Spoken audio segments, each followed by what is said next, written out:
हाय दोस्तों, स्वागत करता हूँ आपकी अपनी channel market wafer by J में। और मैं हूँ हीरेन जनानी। दोस्तों मैंने यहाँ पे निफ्टी का चार्ट ओपन कर रखा है 15 मिनट का टाइम फ्रेम में, जो इंट्राडे के लिए बेस्ट माना जाता है। और निफ्टी की क्लोजिंग आई है करीबन 24,050 के आसपास। अब दोस्तों कल छुट्टी है, यानी कि कल फ्राइडे है, कल छुट्टी है। और सैटरडे संडे 2 दिन की और छुट्टी है, यानी कि अब मार्केट डायरेक्ट ओपन होगी मंडे को। तो 3 दिन के बाद दोस्तों मार्केट ओपन हो रही है। अगर 3 दिन के बाद मार्केट ओपन होती है दोस्तों, तो हमें मार्केट को आधा घंटा 1 घंटा दे देना चाहिए, क्योंकि ताकि मार्केट तब तक सेटल हो जाएगी। जब एक बार मार्केट सेटल हो जाएगी तो आपको एग्जैक्टली पता चलेगा कि हमें डायरेक्शन कहाँ मिलने वाला है दोस्तों, कॉल साइड या पुट साइड या फिर मार्केट साइडवेज रहेगी दोस्तों।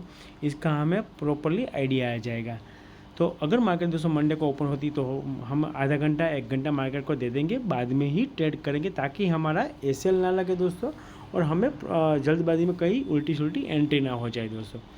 अब दोस्तों बात करता हूँ कल के लिए, यानी कि मंडे के लिए मार्केट किस तरह रिएक्ट करेगी। और इससे पहले दोस्तों डिस्कस करते हैं कि कल अगर आपने मेरी वीडियो देखी होगी तो मैंने यहाँ पे एक मारा था कि रजिस्टेंस एरिया यहाँ पे और एग्जैक्ट दूसरा यहाँ पे 24,240 के आसपास, दूसरा एक 24,120 के आसपास।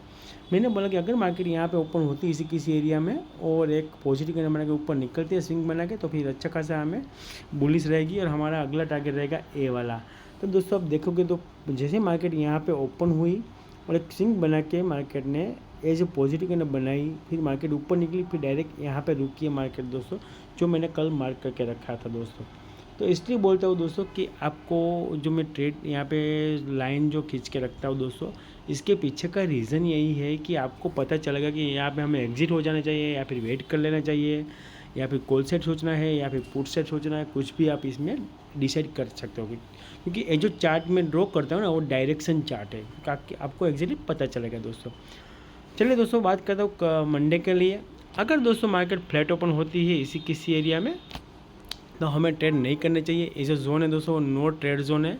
हमें प्रॉपरली ट्रेड कब मिलेगा, जब मार्केट यहाँ पे ओपन होने के बाद इसी किसी एरिया में जब यहाँ पे ब्रेकआउट देती है 24,110 के ऊपर, तो हल्का सा एक ऊपर की ओर रेजिस्टेंस एरिया है दोस्तों, वो है 24,150 के आसपास। तो मार्केट पहले यहाँ पर आएगी, फिर यहाँ पे रिटेस्ट करने के लिए यहाँ पे आ सकती है। जैसे ही यहाँ पे रिटेस्ट करने के लिए आएगी, हम यहाँ पे जाएंगे कॉल सेट के लिए, क्योंकि मूविंग एवरेज पे घूमते घूमते यहाँ पे आ जाएगी इसी किसी एरिया में। फिर हम कॉल सेट के लिए सोचेंगे। फिर हमारा अगला टारगेट रहेगा दोस्तों 24,200 का। ये हमारा पहला टारगेट रह सकता है, यानी कि पहला रेजिस्टेंस रह सकता है कॉल सेट के लिए। अगर दूसरा रेजिस्टेंस बताओ दोस्तों, तो हल्का सा ही है दोस्तों, 24,230 के आसपास या उसके बिल्कुल ऊपर ही है दोस्तों। तो पहला ए टारगेट आ सकता है। अगर मार्केट ने यहाँ पे टाइम स्विंग कर लिया, फिर वापस स्विंग बना के ऊपर निकली, तो फिर हमारा ए टारगेट भी आ सकता है 24,236 का दोस्तों। ये दोस्तों प्लानिंग था अगर मार्केट फ्लैट ओपन हुई तो। और अगर दोस्तों फ्लैट ओपन होने के बाद मार्केट इस लेवल से नीचे निकलती है, यानी कि 24,40 या 50 से नीचे निकलती है, तो फिर हमारा दोस्तों अगला टारगेट रहेगा 23,980 वाला, क्योंकि ये जो मूविंग एवरेज है उसको टच करने के बाद मार्केट हल्की सी ऊपर की ओर जा सकती है। तो फिर अगर हमारा अगला टारगेट रहेगा दोस्तों ए वाला पुट साइड के लिए, यानी कि यहाँ पे हम पहली बार बुक कर लेंगे दोस्तों। अगर मान लो दोस्तों मार्केट हो जाती है गैप डाउन ही ओपन हो जाती है इसी किसी एरिया में 23,980 के आसपास, तो मार्केट ने गैप छोड़ा है वो फिल करने के लिए ऊपर जाएगी दोस्तों। और ये रिटेस्ट करने के बाद वापस नीचे निकलती है दोस्तों। तो जैसे रिटेस्ट करने के बाद उल्टा स्विंग बना के मार्केट नीचे निकलती है, या फिर नेगेटिव कैंडल बना के मार्केट नीचे निकलती है, तो स्विंग के ऊपर या फिर मूविंग एवरेज के ऊपर हम स्टॉप लॉस डालेंगे। और हमारा अगला टारगेट पहला ए वाला रहेगा दोस्तों, दूसरा रहेगा दोस्तों ए वाला तो 23,950 वाला, और तीसरा रहेगा दोस्तों 23,900 वाला। मार्केट यहाँ तक नीचे आ सकती है दोस्तों। ऐसा दोस्तों अगर मार्केट गैप डाउन ओपन हुई तो। अगर मान लो मार्केट गैप ओपन हो जाती है इसी किसी एरिया में, जैसे कि 24,150 के आसपास एक गैप ओपन हो जाती है दोस्तों, तो मार्केट यहाँ से वापस नीचे आएगी रिटेस्ट करने के लिए।